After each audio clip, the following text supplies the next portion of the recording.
தான் ஒரு கல்யாணம் பண்ணதுக்கு அப்புறமாக என்னுடைய வாழ்க்கையை சுதந்திரமா வாழணும். கொண்டாட்டின்னு வந்துட்டாலே அவளுங்க வாயை கட்டவே முடியாது.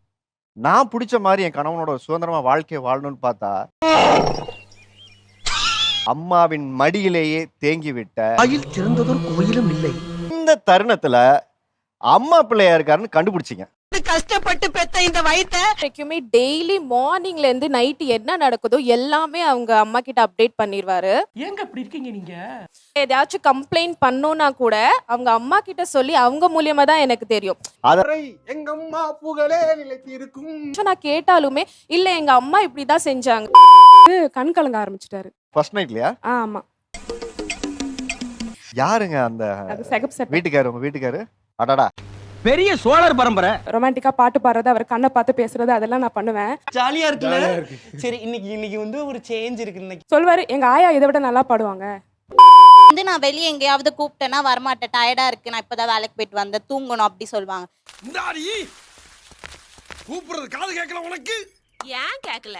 செல்லத்தாயும் கேட்டுச்சு, குருவமான்னு சொன்னீங்களே அதுவும் கேட்டுச்சு. இதுவே வந்து அவங்க அம்மா இந்த மாதிரி சண்டே வெளியே போலாம், இந்த மாதிரி ஃபேமிலி எங்கன்னா போலாம்னு சொன்னா உடனே கார் எடுத்துட்டு போய் வீட்ல இருந்தா கிளம்பி போகணும். வந்துடுறேம்மா. சார் நீங்க ஆபீஸ்ல லீவ் எடுக்கும்போது சார் என்ன காரணம்னு சொல்லி லீவ் எடுப்பீங்களா?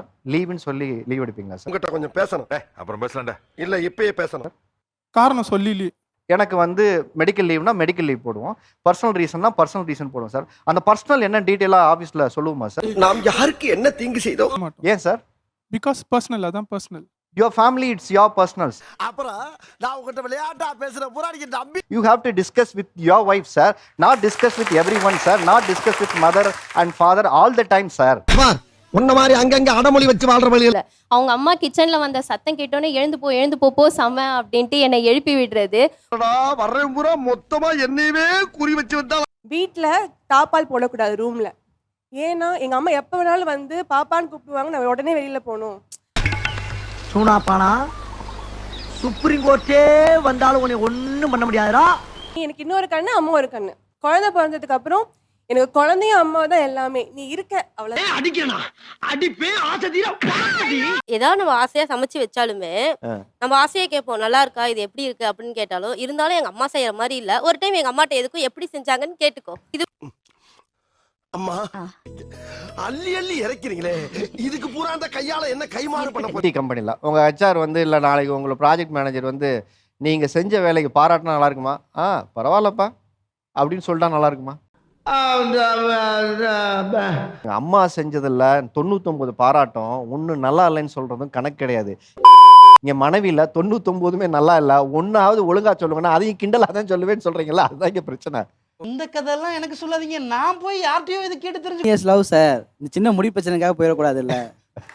ஹேர் கட் பண்ணிருக்க, லைட்டா கொஞ்சம் இது பண்ணிருக்க. இப்பவே வந்து சின்ன சின்ன விஷயம் வளைஞ்சு கொடுக்க ஆரம்பிச்சிட்டேன்னா கடைசி வரைக்கும் நான் அப்படியே போயிருவேணும்ன்ற ஒரு பயம். சரி பிரிச்சுக்கங்க, ஆனா இது புதுசா இருக்குனே. அம்மாவை நீங்க எப்படி கூப்பிடுவீங்க? ஃபர்ஸ்ட் நான் உள்ள நுழையும் போதே எங்க அப்பா இருந்தா கூட அம்மா எங்க மீ எங்கன்னு தான் கேட்பேன். தெய்வமே. அவங்க சொன்னாங்க இதுவே எங்க அம்மாவா இருந்தாக்கா இருக்கிறத வச்சு சமைப்பாங்க. கல் இருக்கு, மாவில்ல. எனக்கு புத்தி தெரிஞ்ச வயசுல இருந்து எங்க அம்மா தான் எல்லா விஷயத்திலும் மோட்டிவ் பண்ணுவாங்க. உனக்கு பின்னாடி 1000 பேர் இருக்காங்கன்ற தைரியம். ட்ரெஸ் எடுக்கும்போது கடைக்கு போனா அவங்க தான் செலக்ட் பண்ணணும். நான்லாம் சொல்ல மாட்டேன். நீ வேற ட்ரையல் ரூம்ல போட்டு பார்த்துட்டு உனக்கு குத்துது, உனக்கு பிடிக்கலன்னா நீ செய்யாத, வாங்காத, உனக்கு எது பிடிக்குதோ அதுதான் படிக்கணும். நான்லாம் சொல்ல மாட்டேன். அவங்க அம்மா என் புள்ளெல்லாம் கையில தொடப்ப எடுக்க கூடாது, நான் அப்படிலாம் வளர்க்கல. நான் இருக்கிற வரைக்கும் என் பிள்ளை எந்த வேலையும் பார்க்க கூடாது. நான் என் பையனை இப்பவே சாப்பிட்டீங்கன்னா நீயே தட்டை எடுத்துட்டு போய் அங்கவே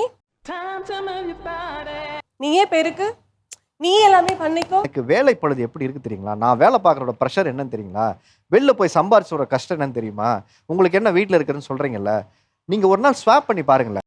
ஆஹா, இவங்கிட்ட மாட்டிக்கிட்டு லூசு இல்லைங்கிறத விட பேசாம லூசுன்னு ஒத்துக்கிட்டு அவங்க வேலையை அவங்க இடத்துல இருந்து நீங்களும் உங்க வேலையை உங்க ஃபோன் கால்ஸை மட்டும் அவங்க அட்டன் பண்ணி நீங்க சொல்றதை அவங்க பேசட்டுமே.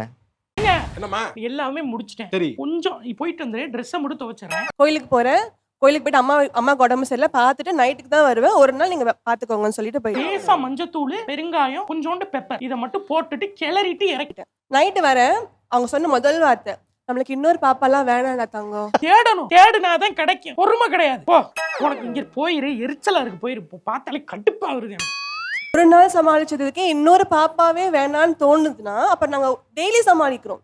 அப்ப எங்களுக்கு எவ்வளவு நாங்க கோத்ரூ பண்ணுவோம். நான் சன்கோன் டக்கே பாப்தி